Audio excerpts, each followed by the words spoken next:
सध्या एक नाव चर्चेत आलंय, ते म्हणजे तहव्वूर हुसेन राणा। 26/11ची ती भीषण रात्र आठवली की आजही अंगावर शहारे येतात। सलग 59 तास मुंबई शहर दहशतीत होतं।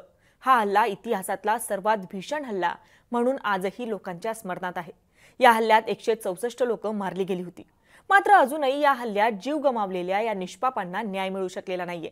या हल्ल्यात सामील असलेल्या 10 दहशतवाद्यांपैकी 9 जणांना पोलिसांनी ठार मारलं होतं, तर अजमल कसाबला जिवंत पकडलं होतं।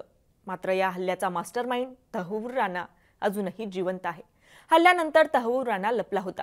गेल्या 17 वर्षांपासून त्याला भारतात आणण्यासाठी सरकारचे प्रयत्न सुरू होते आणि अखेर आज मुंबईतल्या दहशतवादी हल्ल्याचा मास्टरमाइंड तहव्वूर राणाला भारतात आणलं जाणार आहे।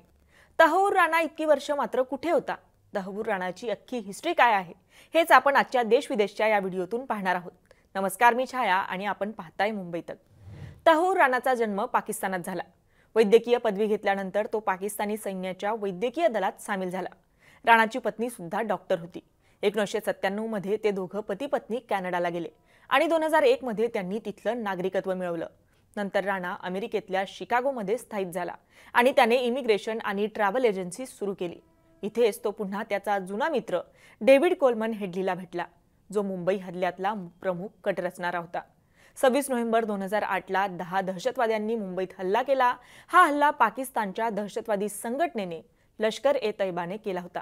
या हल्ल्यात अजमल कसाब हा दहशतवादी जिवंत पकडला गेला आणि 2012 मध्ये त्याला फाशी देण्यात आली। दुसरीकडे 26/11च्या हल्ल्यानंतर डेव्हिड कोलमन हेडली विरुद्ध भारतीय एजन्सीकडून सुरू असलेल्या चौकशीत एक नाव वारंवार समोर येत होतं। ते नाव होतं तहव्वूर हुसेन राणा याचं।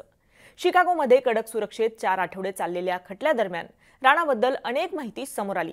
या प्रकरणात सर्वात महत्त्वाची गोष्ट म्हणजे हेडली तहव्वूर राणाविरुद्ध सरकारी साक्षीदार बनला। तपासात असं दिसून आलं की राणाने हेडलीला मदत केली होती।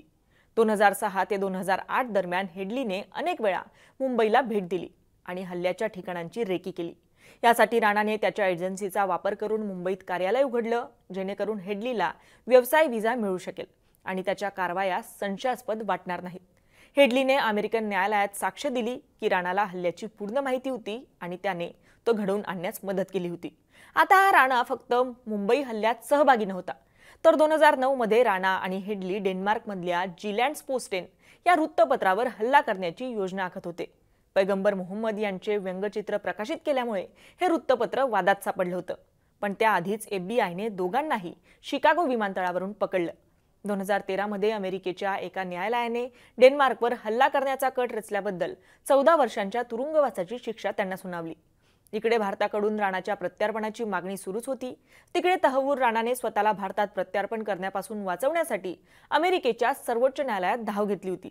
त्याने आवाहन केलं होतं की त्याला भारतात पाठवू नये, परंतु अमेरिकेच्या सर्वोच्च न्यायालयाने त्याची याचिका फेटाळून लावली आणि त्यामुळे त्याला भारतात आणण्याचा मार्ग मोकळा झाला। आता राणाला भारतात आणल्यानंतर राष्ट्रीय तपास संस्थेकडे म्हणजेच NIA कडे सोपवलं जाणार आहे।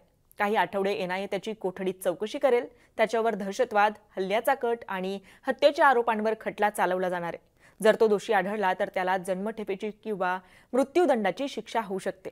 आता तुम्हाला या संपूर्ण प्रकरणाविषयी काय वाटतं? तहव्वूर राणाचं पुढे काय होईल? तुम्हाला काय वाटतं? आम्हाला कमेंट करून नक्की कळवा आणि मुंबई तकला जर आपण नवीन असाल तर मुंबई तक चॅनलला सबस्क्राइब करायला विसरू नका। धन्यवाद।